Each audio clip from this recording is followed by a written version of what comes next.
U24 न्यूजमध्ये आपलं स्वागत असून सध्या बाजरीची पिके कणसात आले आहेत, परंतु पक्ष्यांचा वावर वाढल्यामुळे बाजरीचे पिके राखणीसाठी आलेली आहेत। या संदर्भातली आपण सविस्तर माहिती घेत आहोत।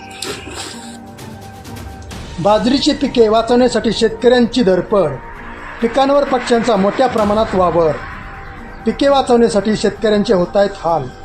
सध्या उंडवडी सुपे परिसरात बाजरीची पिके कणसात आली आहेत, परंतु पिकांवर पक्षी मोठ्या प्रमाणात बसत असून बाजरीची कणसे जवळपास पक्ष्यांनी खाल्ली आहे। बाजरीची पिके वाचवण्यासाठी शेतकरी दिवसभर राखण करत आहे, तरीही पक्ष्यांची वर्दळ कायमच। त्यात यंदा बाजरीची पिकेही जोमात आली आहेत। कणसांना दाणेही भरपूर आहेत, परंतु पक्ष्यांनी कणसाला दाणेच ठेवत नसल्याने शेतकरी हतबल झाला असून यंदा पक्ष्यांमुळे बाजरीच्या पिकांचे उत्पादन घटणार असल्याचे चित्र सध्या उंडवडी सुपे परिसरात पाहायला मिळत आहे।